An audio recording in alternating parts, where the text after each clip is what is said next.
people came in numbers to pay to pay their last respect for Umama Madosini. You also remember that Umama Madosini have 2 schools that she opened as one of the ways of ensuring that the lives of the people of Umkangato change for the better. There seems to be something that broke while lowering the coffin.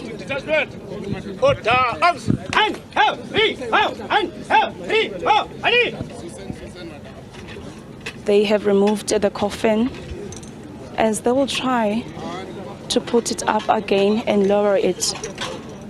But it seems like they're removing it and they will try another way of taking it down.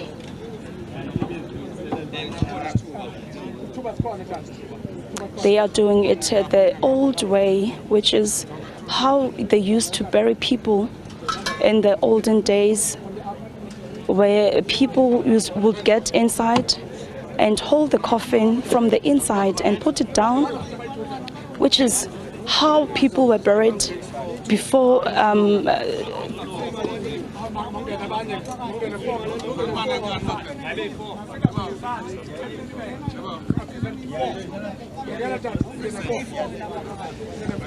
there seems to be complications in lowering Umama Madosini's coffin. And as I've said before, the priests and traditional leaders joined in to assist in lowering the coffin.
The lowering of the coffin of Umama Madosini has been completed.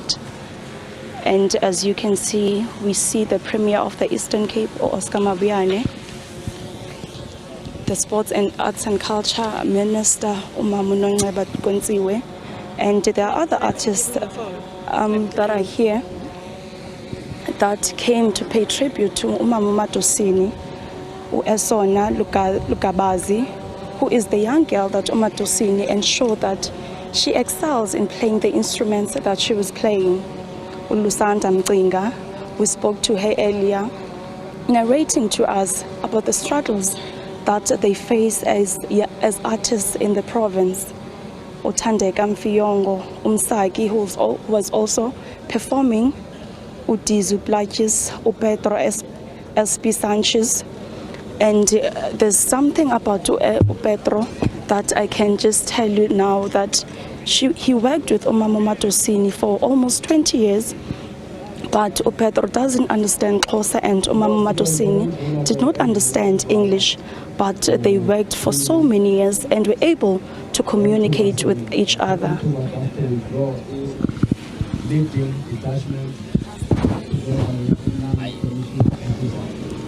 Then the senior officers and government officials that will be left behind to pay the last compliments.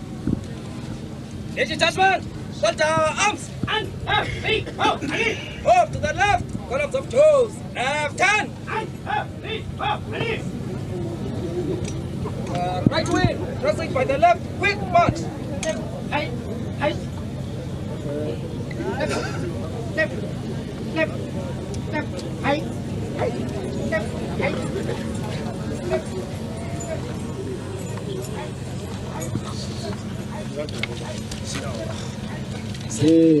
Sawungena kweso sigaba sokuba sipheye last yokuqala wena ke mthomkhulu o-premier then ngokulandelana kwenu over to your premier. The Premier of the Eastern Cape is expected to say some few words in the graveyard. He is making his way.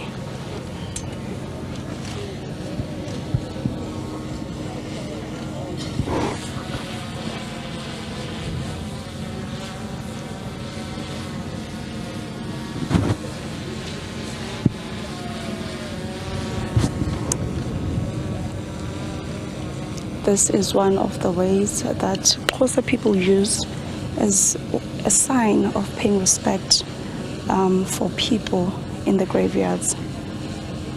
This happens after lowering the coffin.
Sifikelele esiphelweni kwelethu icala njengoko bendiye ndachaza ngokugunyaziswa ku-premier wethu e-Eastern Cape ukuba lo mngcwabo uyi-special provincial official funeral.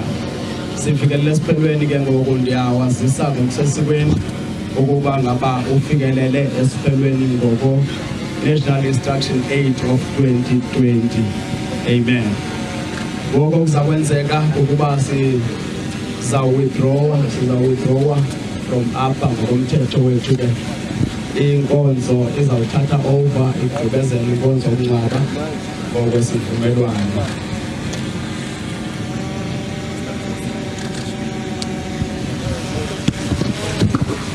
So mfundisi nenkonzo mna ndinikela kuni program director uyayazi uba uyoyithatha ithini kwelethu icala. We've come to an end. Thank you.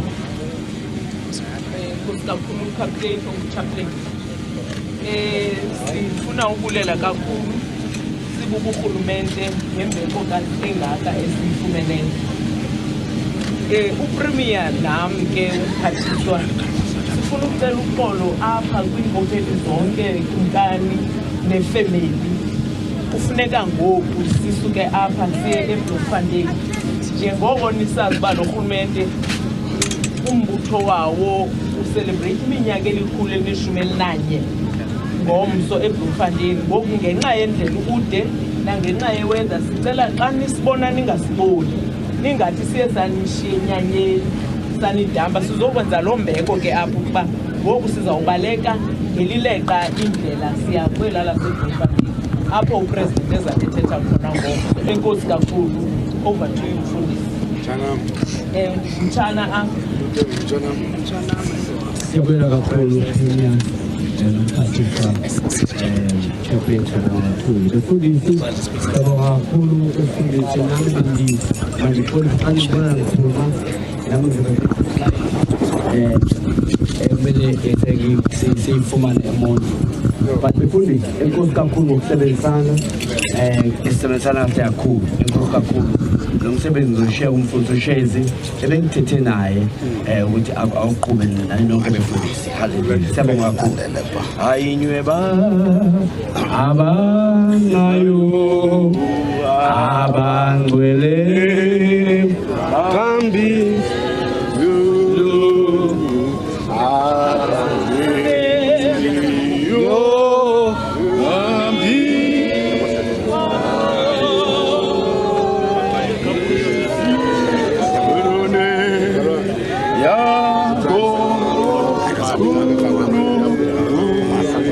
just waiting for the last one. Okay.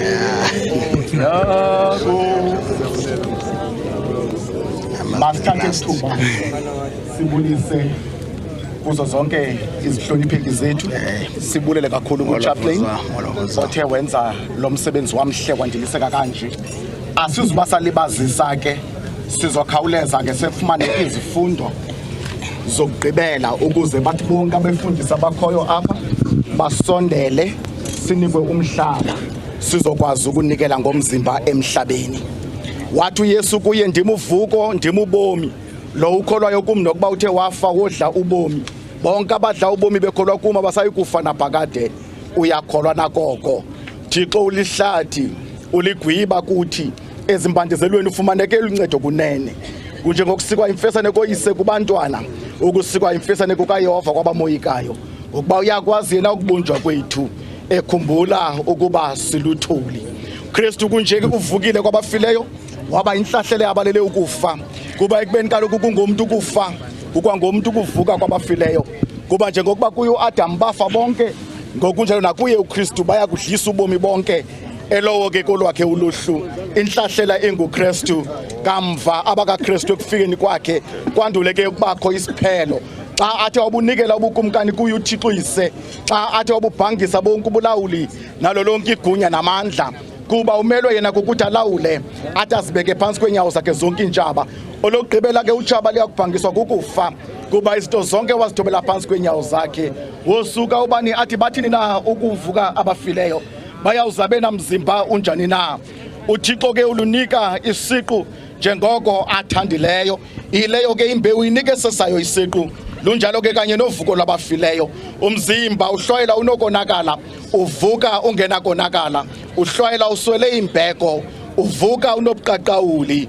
Uhlwayela uswele amandla, uvuka unamandla. Uhlwayela umzimba ongowemvelo, kuvuke umzimba ngokamoya. Kuba ukho umzimba ongowemvelo, ukho nomzimba ngowomoya. Ke bazalwana bam, nditsho kuni ukuthi inyama negazi asinakho ukubulidla ilifa ubukumkani bukaThixo, nokonakala kunakulidla ilifa ungonakali. Yabonani ndinixelela imfihlelo okunena sikulala kufa sonke, kodwa siyakwenziwa ngakumbi sonke ngesiquphe ngephanyazo ngexilongo lokugqibela. Kuba liyakulila ixilongo bavuka abafileyo bengenakonakala, senziwe ngakumbi ke thina. Ngoba kumele ukonakala ukwambatha ungonakali, noku kufayo ukwambatha ungafi. Xa ke oku kuthe konakala kuthe kwambatha ungonakali, noku kufayo kuthe kwambatha ungafi. Liyakwandula ukwenzeka ilizwe elibhaliweyo lokuthi ukufa kufincelwe eloyisweni. Luphi na kufa ulwamvila lwakho, luphi na Jesu loyiso lwakho. Ulwamvila lokufa sisono, amandla esono ngumthetho. Makubulelwe ke kuThixo sinika uloyiso olo ngayo inkosi yethu enguKristu Yesu. Amen.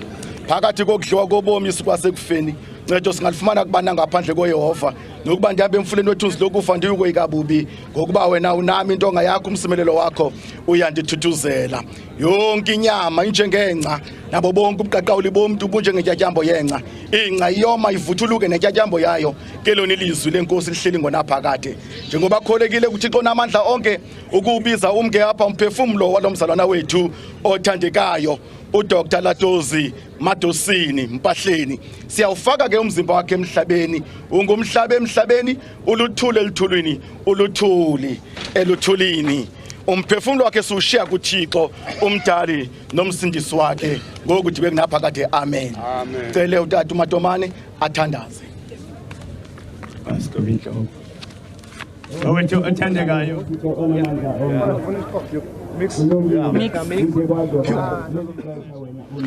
Thank you very much from Johannesburg studios.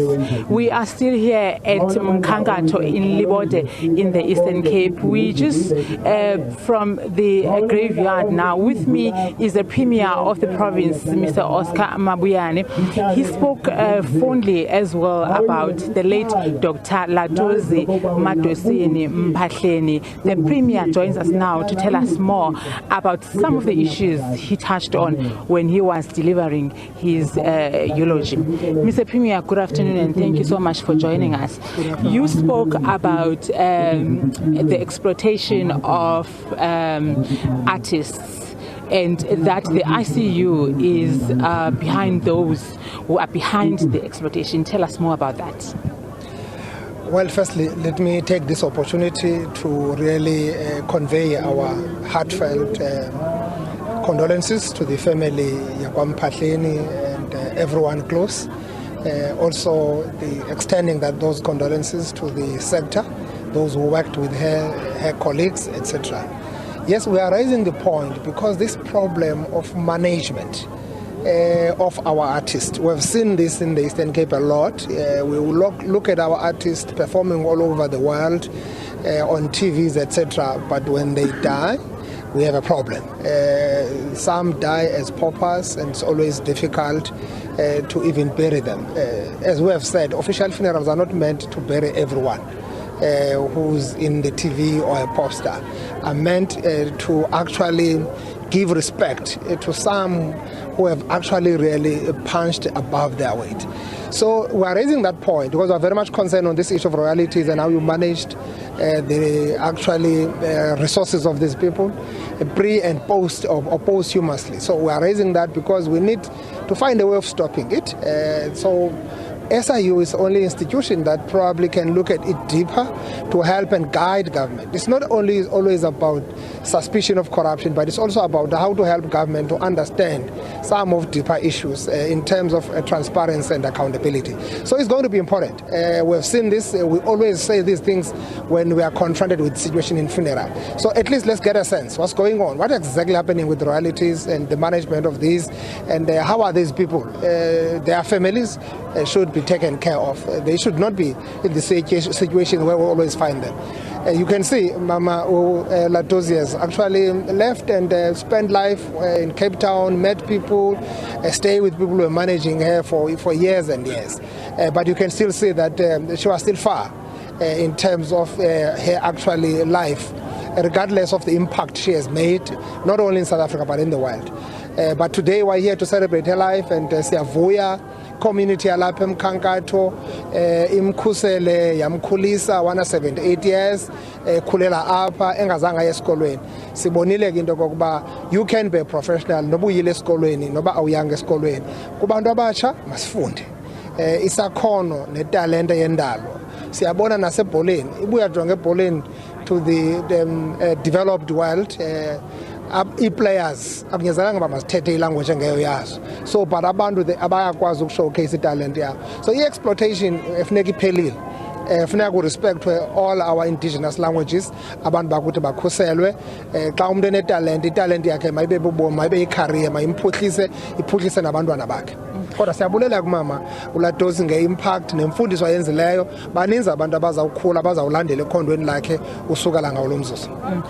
Talking about that, Nkuluba Patiswa, Dr. Latosi has been in the music industry from the 70s. She was discovered in the early 70s, and what trainer Esona Lugabazi, a 12-year-old from here in this very same village. Into ozayenza for Esona ndikuvile uthetha pha iqongeni into kokubana uzawumqhuba umsupporte njengorhulumente wasephondweni. Ayingo Esona yedwa, baninzi abantwana kuba siye sa-identifya the arts and culture industry as a niche area, potential area ye-development province. Ubujonge ezi-TVini kwi-screens wonke umuntu ese-TVini uninzi lwabo basuka apha eprovinsini kodwa funeka bahambe babheke eRhawutini okanye naseKapa ukuze baphuhle. So leyo into ayifunisi Kapa naRhawuti, italente yakho bayifumana isupport. So we are working on that, and Esona sitshile uba urhulumente uzamlandela amkhulise abe yile artist ifunekayo. Nkosi kakhulu Nkuluba Patiswa, ndiyazi into yobana nincamile niya eBloemfontein. Thank you so much for your time. There you have it. Thank you so much to the Premier of the province. With me is my colleague Unono Mngoma. My colleagues, by the way, Unono Mngoma was a roving reporter on the ground, with Luandile Mbulali behind the camera, SABC behind the camera as well. The other crews, Tepo Ikaneng, Taki, and everybody else, my colleagues in the OB vans. Thank you so much. As we are wrapping up, Nono is going to just briefly tell us what did she, take away from all of this. No, we've been here from the early morning of today, and you must be very tired. The weather changed many times, and we were still standing because we wanted to make sure that Dr. Madosini simkapa ngesidima nesithozela. What stood out for me today is how abantu basemkhankato are still preserving their culture, because from the start, the coffin of Umama Madosini was taken to the main homestead before it was taken to her home. And as I spoke to people, they were talking much about the preservation of the Xhosa music, which is something that Umama Madosini told them and wanted them to do. And they also told me about being a patient in what they do, and they do say that it's helping them in life, and they are hoping that it's gonna help them with their careers as well. And as we spoke to other artists, as you know that Umama Madosini worked with other artists, and she faced a challenge of being exploited in the music industry, which is something that Umam Lusanda Mcinga touched on. And as you also recall that Unoxima Kashalala is one of the people that were facing those challenges. Thank you so much, Nono. What stood out for me, Luthando, abantu balapha emkhankato, abalu bonakalisileyo towards uGqirha Latosi Madosini Mpahleni. And enye into that stood out for me, yindlela ebecommunicate ngayo. Remember, uPedro couldn't speak, read or write isiXhosa, and Mama Madosini couldn't speak, write or write isilungu, but they worked together for 2 decades. In that note, it's back to you in studio.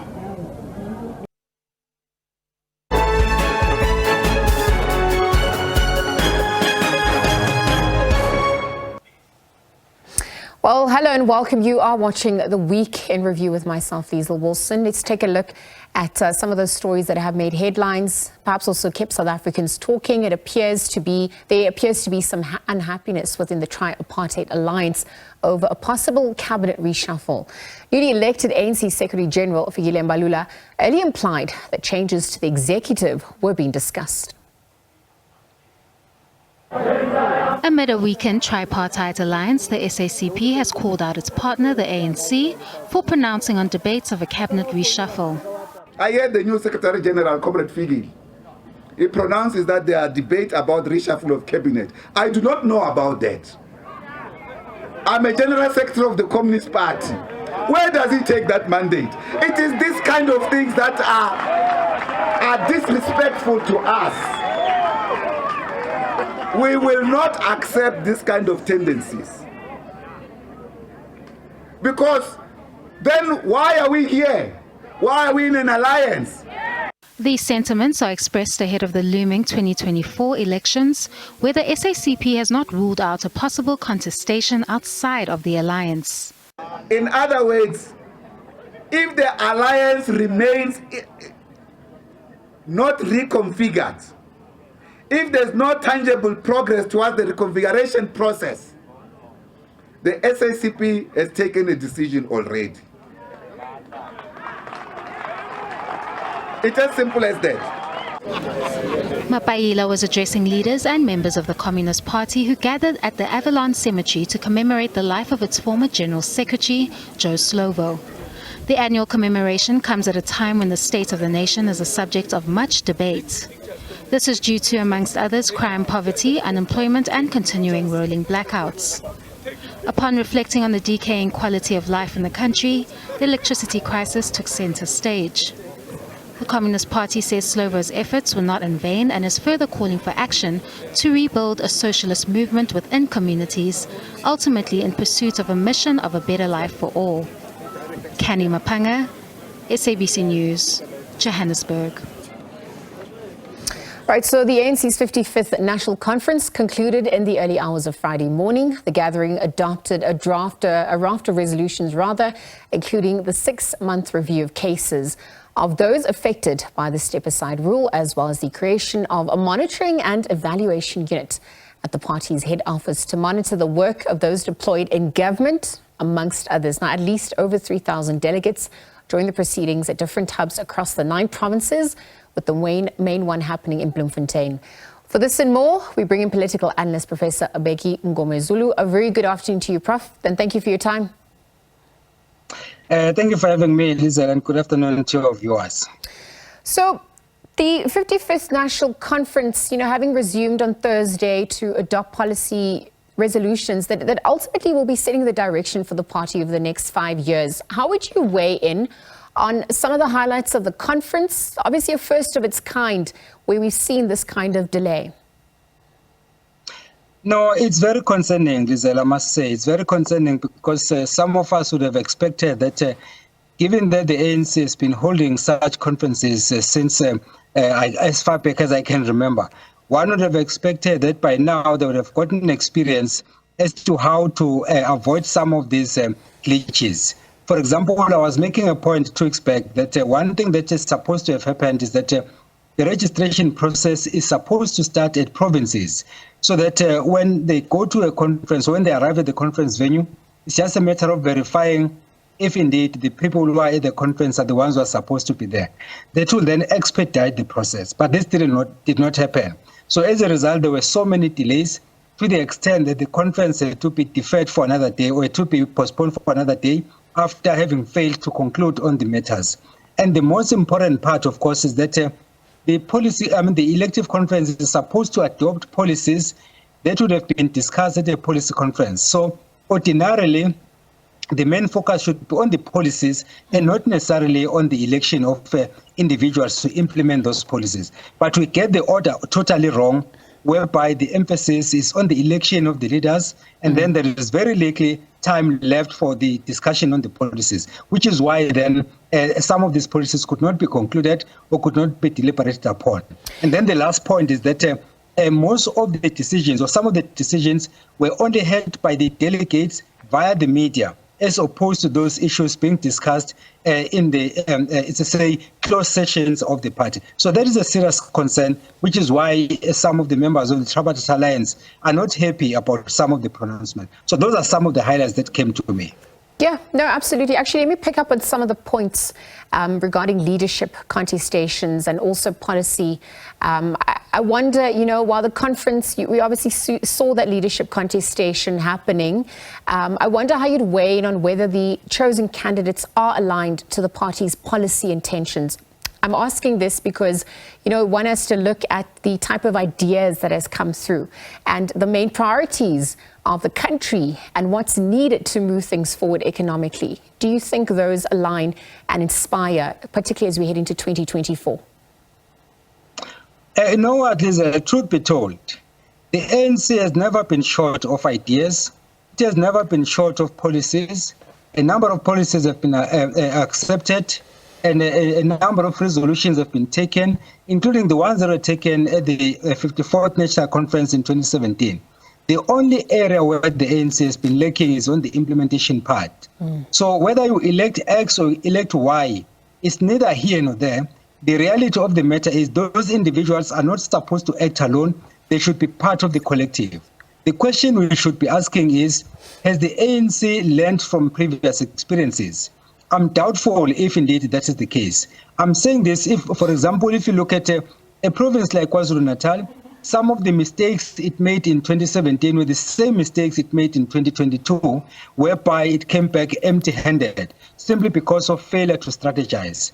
Then when it comes to the policy resolutions, which are supposed to be implemented within 5 years, between 2017 and 2022, most of those resolutions have not been implemented. The ones that have been implemented, there are question marks around them, including the step-aside resolution. There are a number of questions that have been asked, and I don't think that the party is serious in terms of rectifying that mistake, because it is the main reason why the gulf within the organization is widening as opposed to narrowing down. And then the issue of land expropriation without compensation, it has taken too long, and I doubt if it will ever be concluded, because in some instances you get a sense that there might be people who don't have a political will within the same organization to make sure that that policy is being implemented after having been adopted by the organization. Prof, speaking about political will and implementation, frameworks are also important, perhaps to serve as a guideline. And we heard the ANC Secretary General, Fikile Mbalula, saying that the only way the ANC would succeed in realizing its objective of transforming the country was to successfully transform itself. And, you know, given the needs of South Africa, do they have the theoretical understanding to charter that transformation?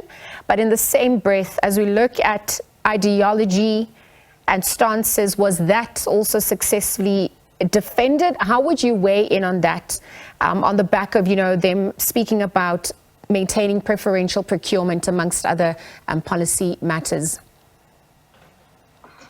A lot has been said, which sounds good on paper. But then, of course, when it comes to the implementation part, there is always a problem. Now, the issue that most of us have been complaining about is that you come up with a policy position today, and then you start implementing it, and then halfway you change it to come up with another policy without having seen the first one through.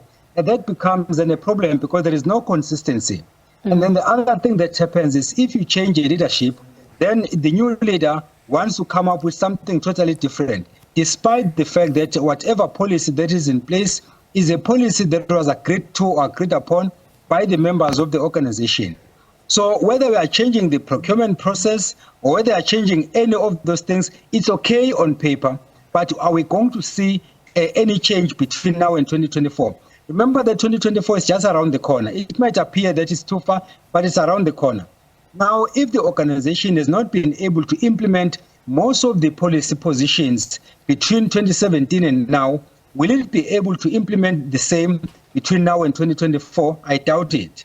Now, you have a new leadership in some instances, and some of those leaders will still have to understand their portfolios, although, of course, they are supposed to know what the policies entail because they were part of the collective anyway.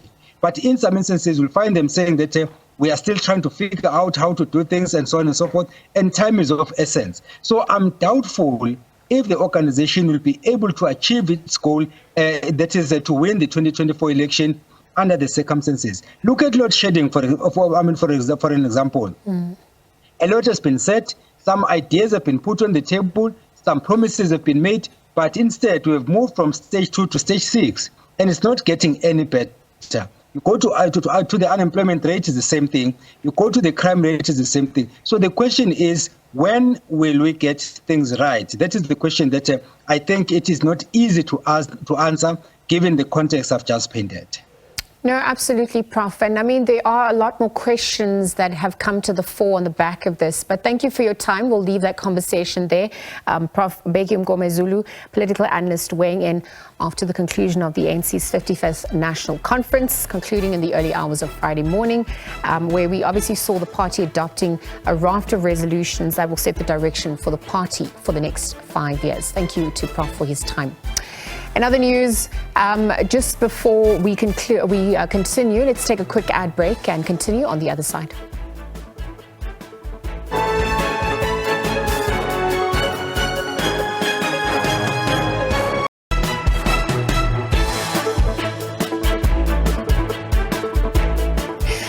Welcome back. The Week in Review continues. Now, agricultural associations are warning that the ongoing energy crisis may have a detrimental impact on food security. The impacts of load shedding are expected to be far worse for emerging farmers producing poultry, irrigated crops, milk and fruit for export. The agricultural value chain under severe stress as the cost of load shedding has led to major losses. Poultry farmers on the ground are feeling the brunt of the energy crisis. The load shedding, it's very hard on the poultry farmers and I think on all the farmers. Fuel prices going up. We're using a lot of diesel, according 2,500 liters for 2 months, the last 2 months now. It's about 70,000 Rand if you take that. Eskom amounts doesn't go really down, it's still high. They pay almost the same amount, so it's hard. Irrigation farmers have also not been spared. When we're busy planting, when everything's running, I'm using about 4,000 to 5,000 liters of diesel a day. Farmers Association AFASA says the worst is still to come. There are timelines that have to be observed. If there's slaughtering that needs to take place in 60 days, it must take place. Otherwise, not meeting those timelines will inevitably lead to farmers having to pay more for feed. Suppliers are not getting what they're supposed to get. You know, it's a whole value chain that affects the economy at the end. Just look at how recently your chicken outlets like Nando's, KFC, have been battling to meet the demand during the festive season. These impacts are expected to spill over into possible higher inflation and threaten food security. Zebulon Maine, SABC News, Mahikeng. Right, so on the back of that, motorists got a relief at the pumps as the price of fuel dropped this week. Both retail prices of 93 and 95 unleaded decreased by R2.06 per litre, and the wholesale price of diesel dropped by between R2.81 and R2.69. So for this and more economic news, we're going to bring in economist Davi Root. Davi, good afternoon, and thank you for your time here on the SABC. Good afternoon to you. Thank you. Perhaps we could look at, the news about the fuel price drop and what's attributed this, and also how long it's also going to take businesses that have battled to stay afloat following these recent fuel price hikes to reap the benefits of this decrease.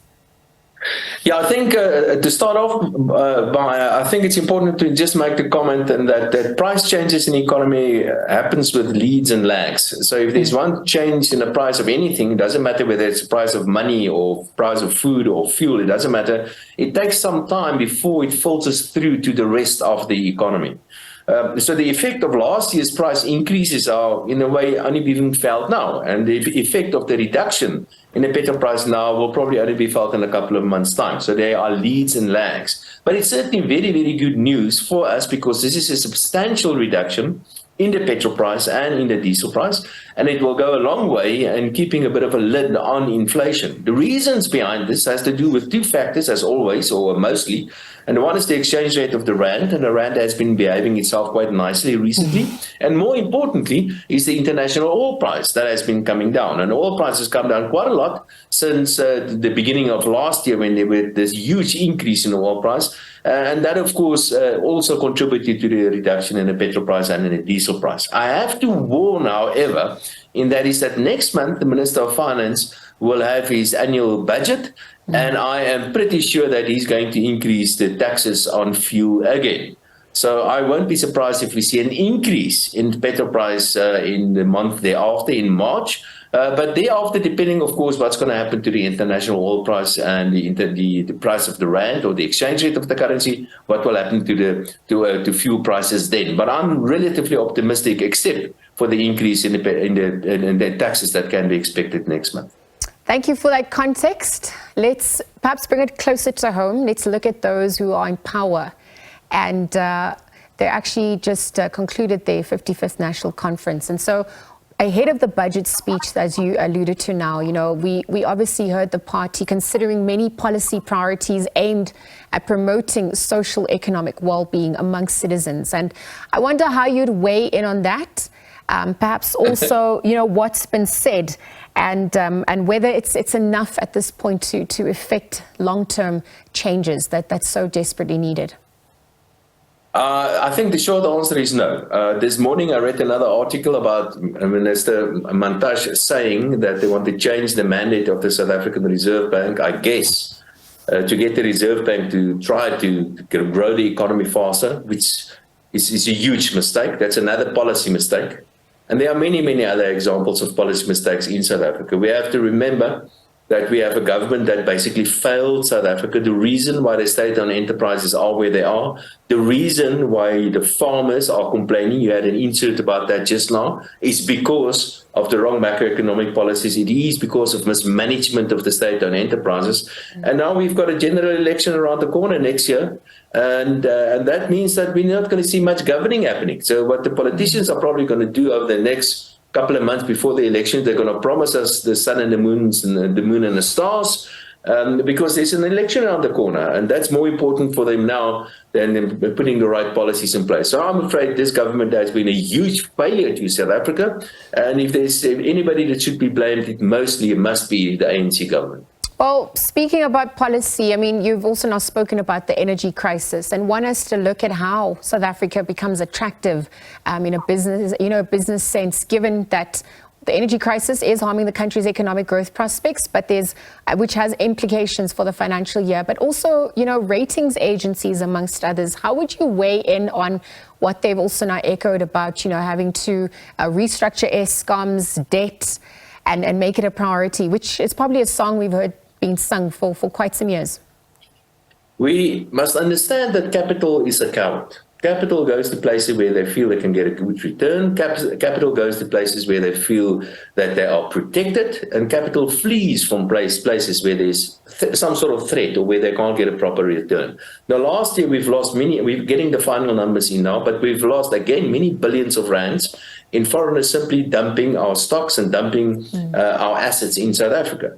Now, if we think that is going to change, and it's not only foreigners, it's locals as well. Locals also do not invest in South Africa for various reasons. One is that you can't build a new factory because you're not going to have electricity. And that is being confirmed by the rating agencies. The rating agencies are saying that there are many obstacles in the way of economic growth in South Africa. There are many issues as far as the state-owned enterprises are concerned. And also, and this is very important, and it will become more important, and it will be a major talking point over the next couple of weeks, and that's again the budget of the Minister of Finance.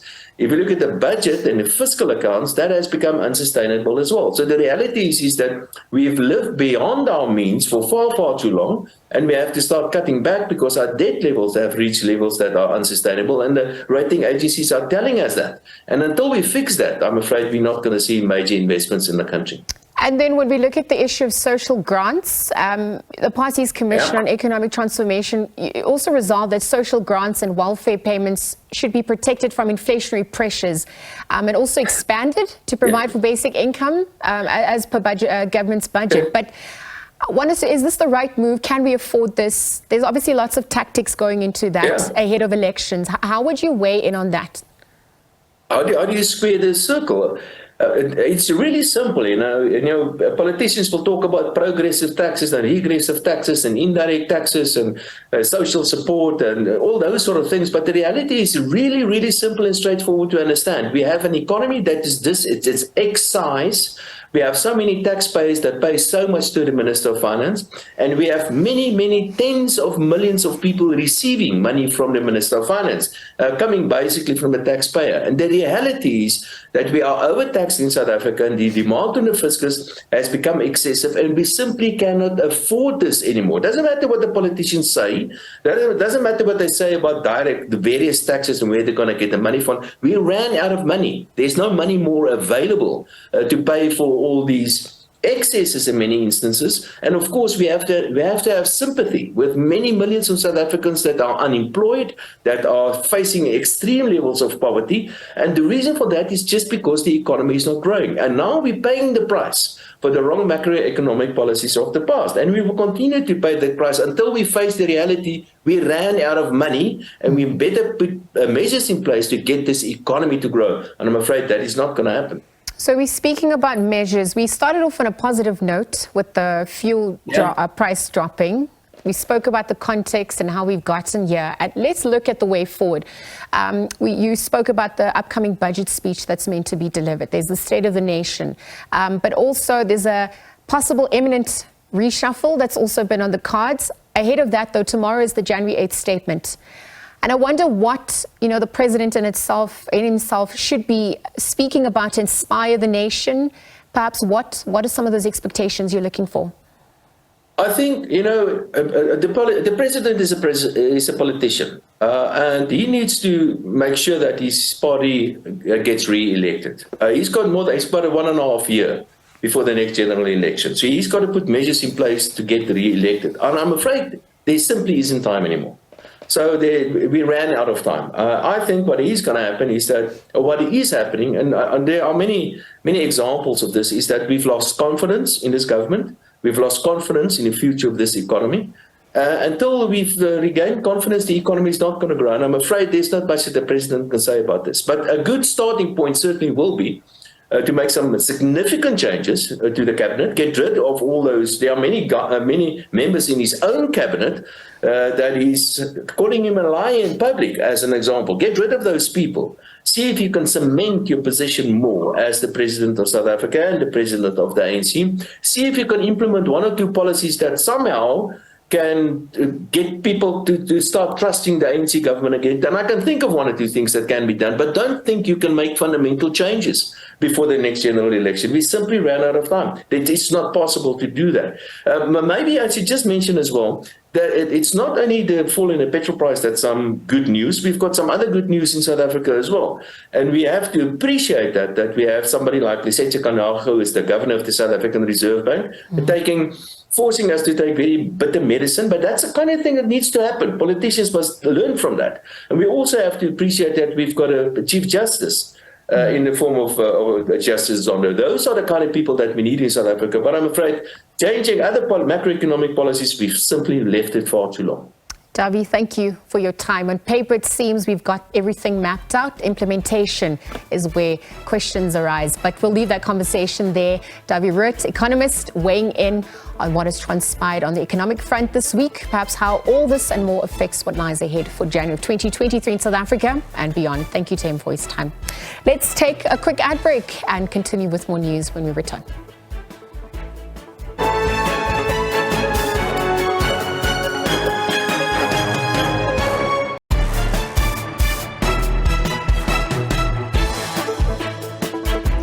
Right, welcome back. We continue. The South African Weather Services says over 100 millimeters of rain fell across KwaZulu-Natal in the last 2 days. Earlier this week, the service issued warnings of disruptive rains and localized flooding in some areas. Today, rain subsided across most of the province. Our reporter, Bongani Gema, is monitoring the impact on low-lying areas and communities within the province. Behind me is the spot where the 8-year-old was swept away by the raging waters on Thursday. On Friday, search and rescue operations were called off because of the heavy rains. We understand that today the community is also coming out in their numbers to search for the 8-year-old. We were told that today, the rescue teams will not be coming out because, as you can see, the river is still full. But I have with me a community member who's going to be telling us more about the effects that this disaster has had in the community. Isikhathi sakho sakhuluma singakayi emoyeni usichazele ukuthi kule ndawo senikhathele isimo esinzima enibhekane naso njalo uma kube nemvula enkulu. Siqale nje kafushane usichazele ukuthi lesimo esisehlekile la senishiyene njani lezi mvula ebezikhona. Ngiyabonga ithuba. Lesimo lesibhekene naso njengamanje isimo esingaqali esisiphinde kwesibili. Ngaloya nyaka wahamba ingane ezimbili zaze satholakala bikulonyaka sekhambele ngani isimo esaziwayo ukuthi sinenkinga yokuwela la uma sifuna ukuthi ke siye edorobheni nje obugcwele njengamanje kufanele siqwale intaba sihambe ngaphezulu sogibela ama taxi ashdown. Inkinga yesibili esibhekene nayo la ugesi asinawo ugesi la awukho nje inhlobo asisebenzisa ulayitha kuphela. Izona inkinga esibhekene nazo la ngaphesha komfula ukuthi izidingo esizidingayo azifiki kuthina njengendlela njengamanje nje wagcwele umfula nje kuyoze wehla kuyima kusizakala siye ngaphesheya. Manje njengoba ke lezi imvula zishiya umfula ugcwele mhlambe nasendlini khona amanzi niphila hlobo nike impilo manje. Njengoba kunamanzi endlini akekho ungakwazi ukusisiza nje manje so kuyoze mhlambe okunye sizenzele thina alukho uxhaso olufika kuthina njengoba singenelwa amanzi ezindlini sothola mhlambe ukuthi sizizakale ngalutho kuze kuphele nje lo mfulu kanje size siphume futhi siyozibonela akaze kufike lutho mntakababa. Ngiyazi ukuthi namhlanje nani nizoba ingxenye abantu abazophuma bazama ukubheka lengane nisabela impilo zenu. Kusiqala izolo mfethu siqala izolo usuku lezolo sibheka namhlanje nasithe njengoba usuwehlile sabuyela khona futhi sayobheka. Bengithe ngcona kubo 7 days sibheka bese siyabona ngemva kwalokho. Ngiphi igama lesibongo? Unhlanipho Makhathini. Well, they have Nhlakanipho Makhathini, a resident of Peace Valley here in Pietermaritzburg, where they live on the banks of this Umsunduzi River, saying that every time when these heavy rains pour, they face the same problem of they cannot go, over the bridge, saying that this is not the first time that such an incident is happening. The same incident happened last year. Children, died who were swept away. Again this year, the same incident is happening, saying that every time they are not even able to get assistance because any assistance they may come through will not be able to cross this river. So they are appealing, to authorities to remember them, saying that they will continue, to search for the missing 8-year-old, saying that they started yesterday, they will continue again today. Back to you in studio. Well, Gani, thank you for that update. Story we're monitoring, of course, very, very closely. As we take a look at news on the international front, all airline passengers traveling from China, Hong Kong or Macau must now test negative for COVID-19 before entering the US. The new rule has been introduced by the Biden administration as concern grows over the widespread transmission of the virus in the world's most populous country. SABC News correspondent Kate Fisher has more. Anyone aged 2 years old or more will now have to show a negative COVID test if they want to fly from China into the US. The test will need to be done within 2 days of departure, and they'll need to show that negative test to the airline staff on departure. The Biden administration says this is necessary because it says China is not being transparent about its COVID-19 data. It says it's not sharing enough with the international community about its case numbers or the variants that is circulating there. It's true that there has been a major outbreak of the virus in China ever since Beijing relaxed its stringent zero COVID policy. But some health experts here are suggesting that actually travel restrictions won't do much to stop people from getting sick. And in fact, the Biden administration should be more concerned with the subvariant of the Omicron strain, XBB.1.5, which is starting to surge in parts of the US like the northeast of the country. Some of those health experts saying that more attention should be put on that rather than restricting travel from China. There is also concern in some immigrant communities about a potential racist backlash to all of this. The Biden administration saying that this is not like the travel ban that was introduced during Donald Trump's term in office, and it is simply a prudent measure that they need to take to try to force China to be more transparent about the true picture of what's happening with COVID-19 in their country. Kate Fisher, SABC News, Arlington, Virginia. And that's where we leave it for you today. Thank you very much for tuning in. Back again tomorrow for a look at the week ahead from myself and the team. Until then, do take care, and it's goodbye for now.